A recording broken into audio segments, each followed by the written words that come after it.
Olá pessoal, como é que vocês estão? Estão bem? Vamos começar mais uma etapazinha, mas antes disso vamos fazer nosso culto, tá certo? Nossa meditação. Nós estamos ainda, com o nosso projeto Reavivados por Sua Palavra.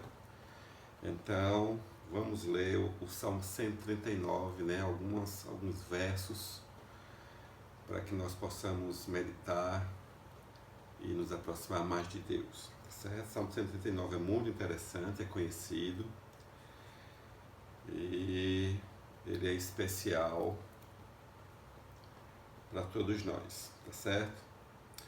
O verso 1 diz: Senhor, tu me sondas e me conheces, sabe quando me assento e quando me levanto, de longe penetra os meus pensamentos. Esse verso fala que não adianta querer nada, esconder nada de Deus, não é? Ele sonda tudo.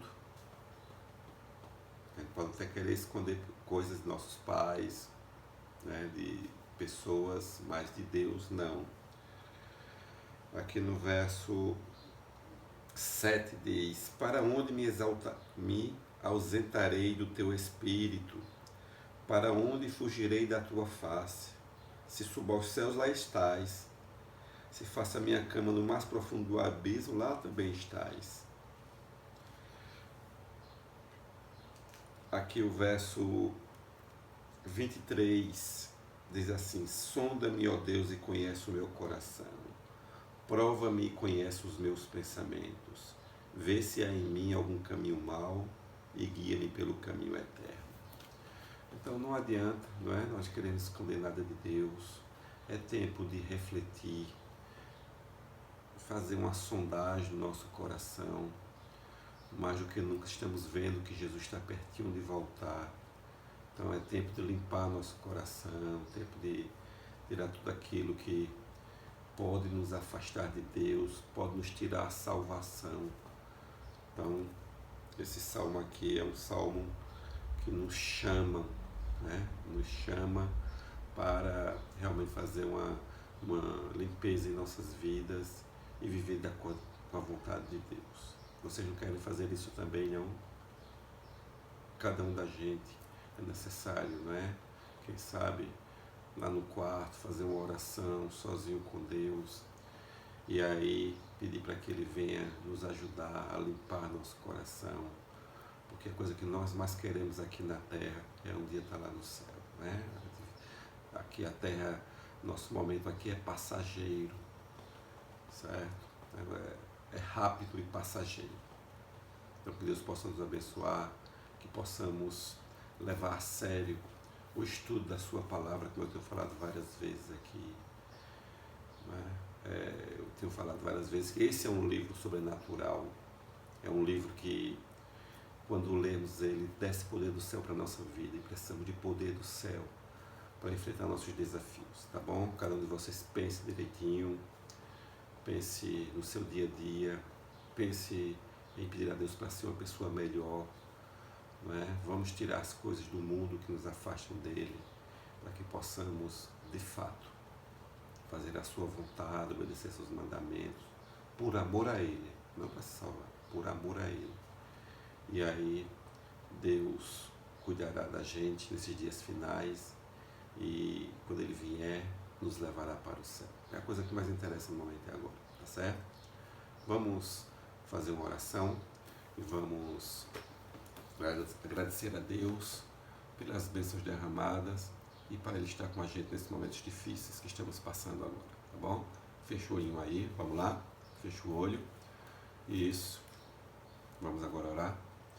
Querido Pai amado, mais do que nunca, ó Deus, Tu sabes o que estamos passando agora, Tu sabes os problemas que cada um da gente tem enfrentado, não importa se é na área de saúde, se é na área financeira, na área dos relacionamentos, sabemos que precisamos, Senhor, de Tua mão ajudadora. Como a meditação de hoje falou, não adianta querer esconder nada de Ti, porque Tu sabes todas as coisas, Tu sonda todos os nossos pensamentos. Nos ajuda nesta caminhada, para que possamos chegar no céu com alegria e livre das coisas deste mundo finalmente. Tu abençoa, Senhor, cada menino, cada menina, abençoa a sua família. Tu sabe, Senhor, que é um desafio para todos. Então abraça cada pai, cada mãe. Tu sabe, Senhor, que a pressão é grande para todos, mas sabemos de uma coisa: precisamos descansar em Ti. Nos abençoa agora e nos guarda do mal e nos prepara para o Teu reino, pois é a coisa que mais importa agora. Em nome de Jesus.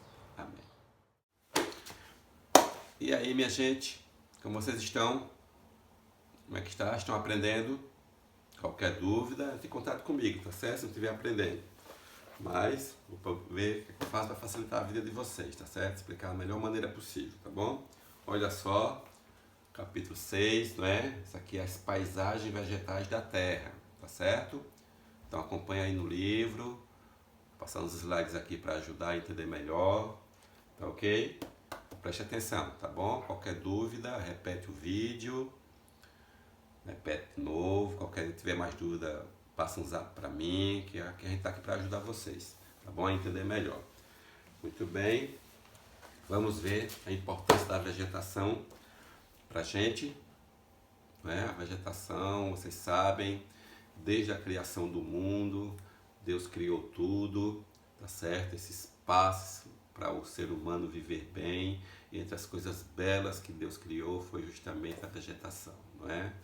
Deus é um Deus de variedades, por isso que ainda hoje, apesar do pecado, nós temos vários tipos de vegetações, uma variedade enorme, justamente porque Deus ama o belo, ama as coisas bonitas, as belezas naturais, tá certo? Então vamos ver como é que essas vegetações estão espalhadas agora pelo mundo depois do pecado, né? Que houve mudança na superfície terrestre depois do pecado, né? O que nós estamos vendo agora foi o que cresceu depois do dilúvio. Que vegetação foi que cresceu, nativa cresceu depois do dilúvio. Então vamos ver como se espalhou. Claro, houve mudanças climáticas, que é a coisa que mais explica, que mais determina a vegetação é o clima. Então, como houve mudanças climáticas, a vegetação do mundo deixou de ser homogênea, não é? Bem parecida, e ela é bem diferenciada, porque cada vegetação se adaptou de acordo com o clima, com a altitude, como nós vamos ver aqui, tá bom? Vamos prestar atenção? Presta atenção, ok? Vamos lá. Muito bem. Olha só, esse primeiro mapa aí mostra, não é? Os tipos de vegetações que temos no planeta. Então temos florestas tropicais na região tropical, temos savanas também nessa região tropical, temos desertos também nessas regiões tropicais, que é a parte mais quente do planeta, que é a parte mais central, não é? E depois vem outras vegetações, tá certo? Como floresta temperada, como tundras e taiga na região mais fria do planeta, certo? Florestas temperadas e etc, ok? Muito bem. Como eu disse para vocês, a parte que mais influencia a vegetação é o clima, certo? Dá para perceber aí que essa imagem térmica dá para mostrar que a parte mais central do planeta é a parte mais quente. Como ela tem mais umidade, tem mais evaporação, justamente é a região que tem mais água doce, água de rios e lagos, eu quero dizer, não é? Claro que na região norte, na parte mais norte e sul tem as geleiras, mas não tem tanta evaporação quanto a parte central do planeta, que é a parte tropical. Ok? Então, algo essencial para definir o tipo de vegetação é a quantidade de água e calor. Por isso que nós temos aqui na região tropical uma vegetação diferenciada, de árvores grandes e tudo mais, né? Porque ela tem uma boa quantidade de água e calor. Esse sincronismo entre esses dois elementos faz com que nossa vegetação tropical seja diferenciada do restante do planeta. Ok? Muito bem. Claro, né? Vamos conhecer essas plantas por espécies. Então nós temos algumas espécies aqui, ó. Vocês podem ver aqui na página 41. Na página 41 tem as espécies para a gente entender de acordo com a quantidade de água e calor, como elas se diferenciam uma da outra, ok? Primeiro são as higrófilas. Essas plantas, elas são adaptadas a viver em lugares com bastante água, não é? Água em abundância, certo? Então elas se adaptaram muito bem a essa região. Como eu disse para vocês, depois do dilúvio, houve adaptações das plantas em ambientes diversos, como nós vamos ver aqui. E as higrófilas está dizendo, é como se fossem plantas de água. Elas não sobrevivem sem água. Entre elas está a Vitória Régia, aqui da Amazônia, não é? Muito conhecida nossa. Ela sobrevive na superfície da água, certo? Adaptada à umidade.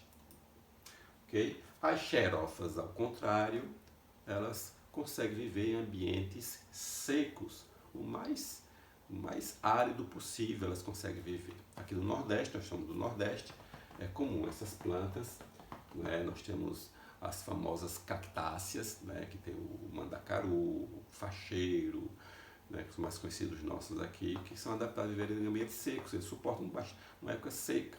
Nós tivemos, há alguns anos atrás, praticamente 7 anos de seca. E essas plantas não foram extintas, elas existem ainda, porque elas suportaram esse tempo todo. Né? Então, aqui no Nordeste, nós conhecemos a famosa caatinga, que temos várias espécies de plantas xerófilas, ou seja, adaptadas a viver em ambientes secos, com escassez de água. Claro, tem um período que elas absorvem a água, elas armazenam, ela tem essa característica de armazenar água por muito tempo, porque sabe que vai passar pelo período seco, né? Como eu falei, como os famosos cactos, ok? Então, xerófilas. As tropófilas, elas conseguem viver, né, um longo tempo de chuva e de seca. Elas se adaptaram a viver tanto em ambientes secos como chuvosos, com bastante água. São as tropófilas, certo? Muito caracterizado lá na região centro-oeste do Brasil, que tem períodos longos de seca e também de alagado, de chuvas. As perennifólias, elas têm essa característica, elas têm folhas cobertas o ano inteiro, característica da nossa mata tropical, não é?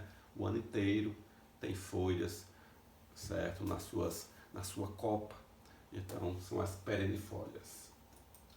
As caducifólias, elas perdem a folha durante longa estiagem.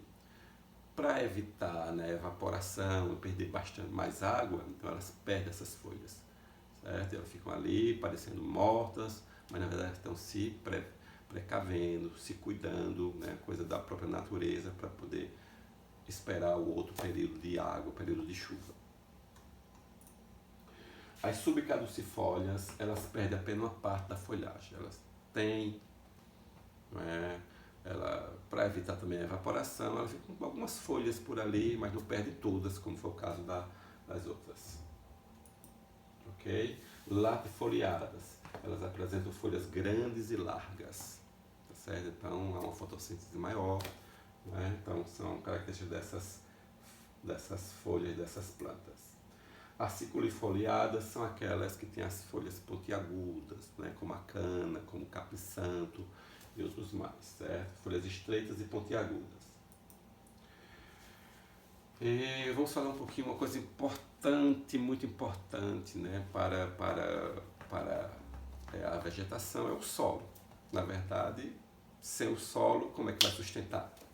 Então, o tipo de solo também ajuda a definir, né, a definir o tipo de vegetação daquela região. Claro, a coisa mais importante é o clima, nunca devemos esquecer disso. O clima é a coisa mais importante para definir a vegetação. Mas o solo tem sua influência, sua grande influência, por 2 motivos. Porque é o solo que fornece os nutrientes para a planta, certo? Então ele vai realmente alimentar a planta com os nutrientes. E também, como eu já falei antes, é no solo que a planta se fixa. Se for numa rocha, como é que né? Vai ter que ser uma vegetação rasteira ali, tudo, um musgo, alguma coisa. Não dá para... vai penetrar como no solo. Então, essas 2 coisas importantes. Fornece os nutrientes e também fixa a planta no solo. Quanto mais fértil o solo, né, com mais matéria orgânica, mais a planta vai ser viçosa, bonita. Ok?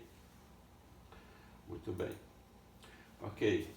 O relevo tem sua importância, como eu falei, não é? Quanto maior a altitude, menor, porque o solo vai ficando mais pedregoso, mais rochoso. Isso vai influenciando no tamanho da espécie e também na qualidade também dessa vegetação, tá certo? Ok? Muito bem. Vamos agora conhecer alguns tipos de vegetações espalhados pelo planeta, né? Então vamos começar do norte, na parte mais fria, até chegar na zona tropical, tá bom? Ok, então bem ao extremo norte, não é? Vou mostrar aqui para vocês, aqui no mapa, certo? Bem ao extremo norte, né? Lá justamente próximo ao Polo Norte, mais próximo ao Polo Norte, na região mais fria, mais gelada, que cai neve a maior parte do ano, não é? Só 2 meses mais ou menos é que a neve derrete. Nessa região nós podemos encontrar as tundras, certo? Que é uma vegetação, como vocês veem na imagem aqui, basicamente rasteira, algumas graminhas, algumas algas, líquens, na vegetação rasteira. Né? Nessa região, a vegetação ela se desenvolve, tem que se desenvolver rapidamente, o período de que não tem neve é muito curto, não só a vegetação como os animais também, é muito rápido aí a procriação e tudo mais, a alimentação, porque vai chegar logo a neve e precisa agir rápido. Então a própria vegetação ela flora rápido, ela cresce rápido, ela se desenvolve rápido, porque logo ela vai passar tipo seu período de hibernação abaixo da neve e justamente não é, esperando um novo período, tá bom? Aí são as tundras. Ok? Depois das tundras, né, nós podemos observar desse extremo norte vai vir agora mais abaixo um pouquinho a famosa taiga. A taiga é conhecida da gente muito nos filmes, naquelas regiões frias também, que cai neve bastante, mas é uma árvore de maior porte, as chamadas coníferas, certo? Essas árvores que parecem árvores de Natal, não é? Em forma de cone, por isso coníferas, certo? Então essas árvores também, elas suportam frio, porque as folhas são agulhadas, são aquelas folhas que parecem uma agulhazinha, um fiozinho assim. Então essas árvores da taiga, chamadas coníferas, são espécies bastante aproveitadas economicamente para a produção de celulose, para fazer o papel. Elas crescem rapidamente, por isso que são bastante utilizadas, tá certo? Estão vendo aqui algumas imagens dela, ok?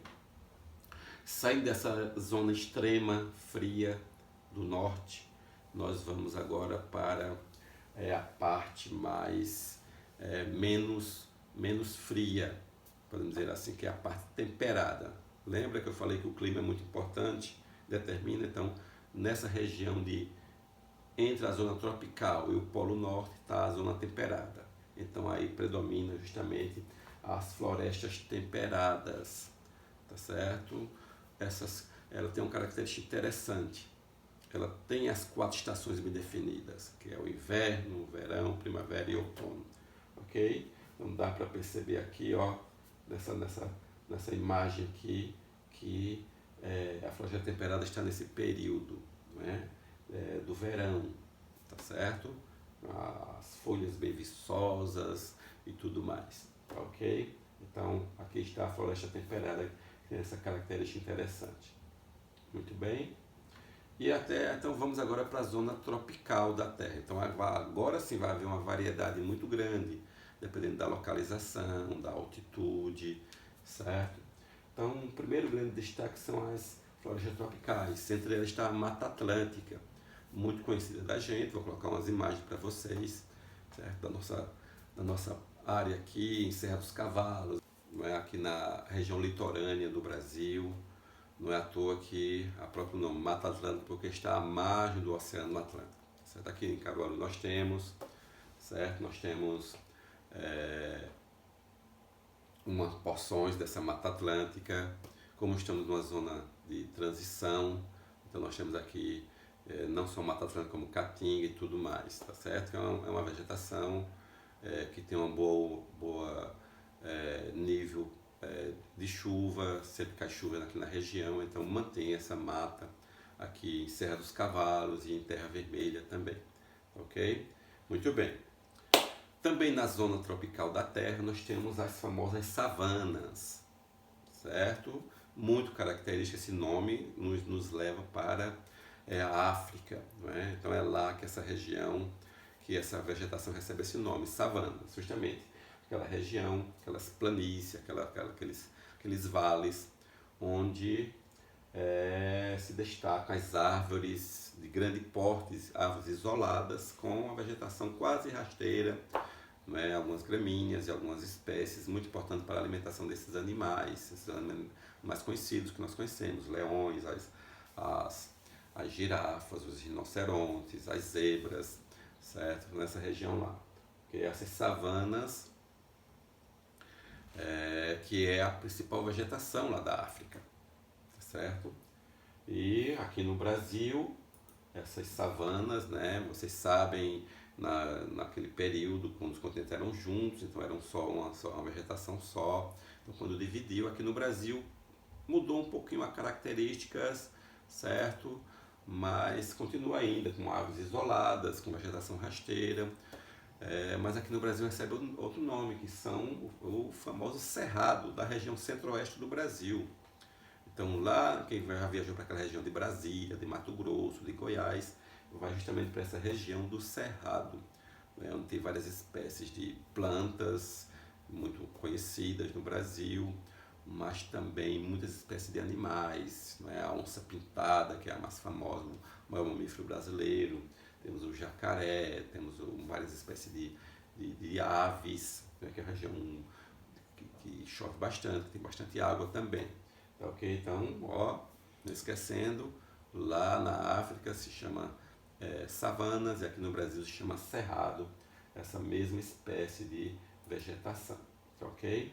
Também lá na região centro-oeste do Brasil, tem algumas áreas do planeta, mas há um destaque maior, que nós temos a maior área alagada do planeta, que é o Pantanal, conhecido como Pantanal Mato Grossense, porque é lá no Mato Grosso do Sul, certo? Uma maior área alagada do planeta também, com várias espécies de plantas, né, e um contingente muito grande de animais, de aves e outros animais, com vários tipos de cobras, né, as cobras, a famosa cobra jiboia, sucuri, é nessa região aqui que elas habitam, certo? Cobras enormes. Ok? Também aqui no Brasil é um destaque para as pradarias. Existem algumas regiões do mundo também com pradarias, como Mongólia e outras regiões, certo? Que se destaca as gramíneas, como vocês estão vendo aí, muito importante para a criação de animais, que é uma vegetação nativa, fica barata para a criação de animais, de bovinos principalmente, ovinos. E nós temos no Brasil, o Brasil até pode ser conhecido também como pampas, os gaúchos chamam também como pampas, ou campos, tá certo? Então essa espécie de vegetação muito comum aqui lá na região sul, especialmente no Rio Grande do Sul, mais ou menos ali na divisa com o Uruguai, ok? Também aqui no Brasil tem uma vegetação muito conhecida da região litorânea, além da Mata Atlântica, na foz dos rios, onde os rios desembocam no mar, certo? Ali temos os manguezais, que é aquela vegetação típica que tem aquelas raízes aéreas características, como a maré sobe e desce, né, o tempo todo, né, todo dia tem essa questão. Então nós temos as espécies de plantas que caracterizam por isso, porque tem as raízes aéreas, certo? As raízes que se destacam do solo, que sustentam, né? Tem a parte interna, mas tem uma parte externa também, que é justamente a parte que é coberta por água durante o dia, tá bom? Quando a maré sobe. Muito bem, e aqui no Nordeste, claro, um grande destaque é para a Caatinga. Se formos falar aqui no Nordeste, nós temos várias espécies de vegetações, umas 5 mais ou menos, para dizer assim, né?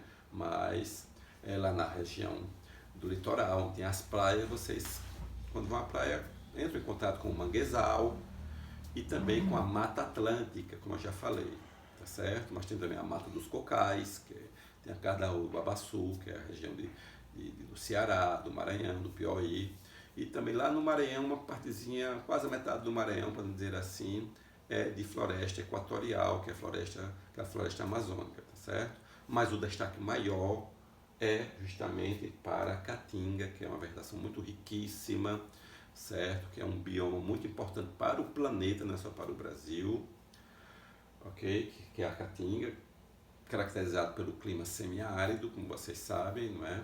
Então aqui está a famosa Caatinga, que tem como destaque o cacto, né? Que está algumas espécies de facheiros e mandacarus, que são espécies de plantas que suportam um longo período de estiagem.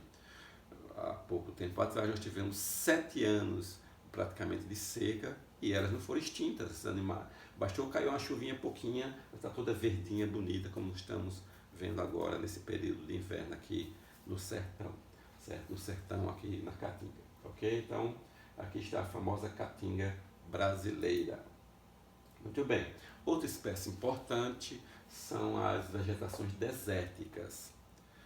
É verdade que lá não só tem areia, não é? Tem alguns tufos de capim, alguns tufos de algumas espécies de plantas lá, não é? Que suportam um longo período de estiagem, são as vegetações desérticas.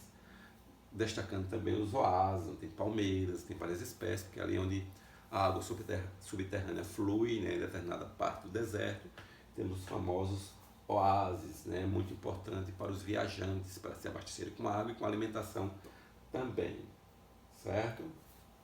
Então, a vegetação desértica também, temos algumas espécies lá na África, na Ásia, aqui na América, no Chile, tem o deserto do Atacama, que tem algumas espécies de plantas desérticas, ok? Destacando também que cada vegetação, antes de passar para outro tipo de vegetação, tem área de transição.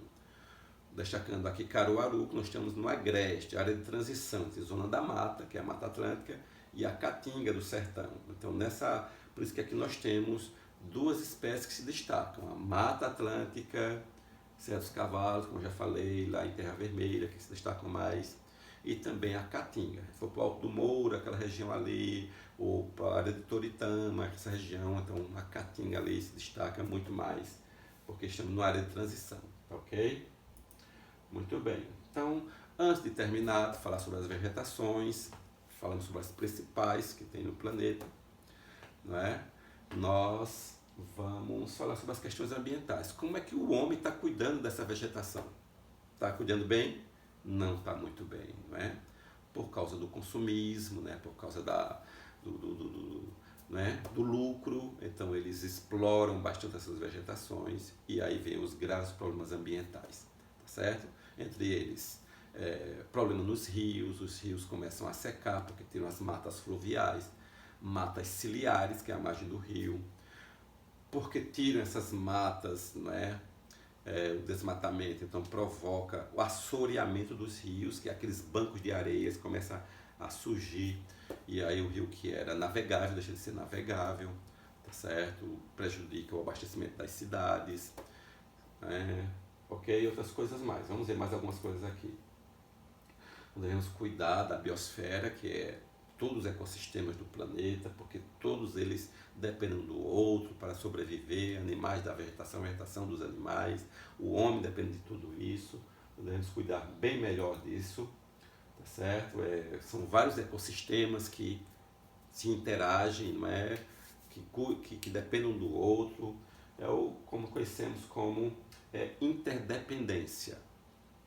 Nós dependemos da vegetação, dependemos dos animais que proliferam as sementes por aí, eles dependem da gente, do cuidado da gente, então todo o planeta depende um do outro para sobreviver, todos os ecossistemas dependem um do outro para sobreviver, não é? E o homem, como agente principal disso, deveria cuidar bem, não cuida tão bem, tá certo? Deveria cuidar muito melhor, não é? Afinal é nossa casa comum, ou seja, todos nós moramos nessa casa que é o nosso planeta Terra, deveria cuidar muito mais, tá certo?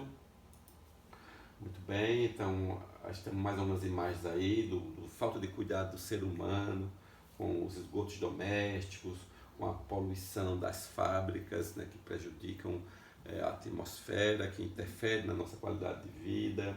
Temos aqui, né, acidentes com petroleiros, com petróleo, muito lixo, mal cuidado, né, que é jogado nos oceanos, jogado na terra, e isso vem prejudicando com certeza. né? Então devemos ter cuidado com a produção, a agricultura e a pecuária, que é quem mais explora a água, explora território, devemos ter cuidado. Alguns dizem que o pior problema da terra não é tanto a indústria, mas é o consumo de carne, porque quanto mais se aumenta o consumo de carne, precisa de desmatar, precisa de terras para criar os animais, de terras para plantar, para alimentar os animais que comem bastante.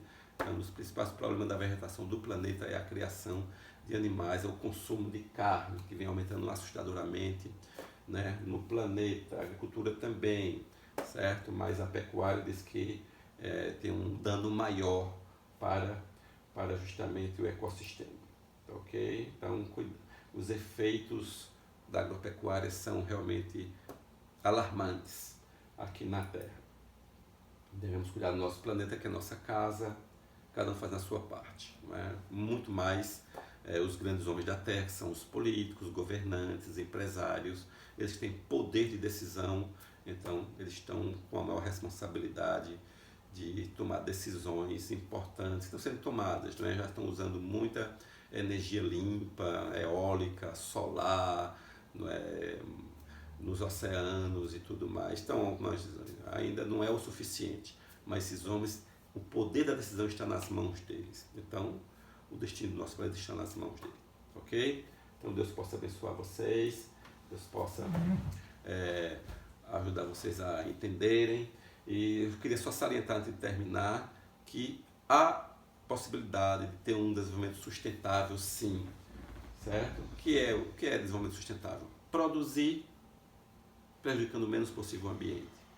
Se vai usar árvores nessa produção, replanta, né? Depois de 2, 3 anos, 4 anos, está aquela árvore ali novamente. Simples. Tá, ok? Então, espero que vocês tenham compreendido. Se não faltou alguma coisa, rever o vídeo, não é? Novamente, vai para o livro, pesquisa em outras fontes. Não teve dúvida, passa o zap para mim, que eu vou tirar dúvida de vocês, tá ok? Parabéns, um abração, a gente se vê na próxima aula, tá ok? Tchauzinho para vocês.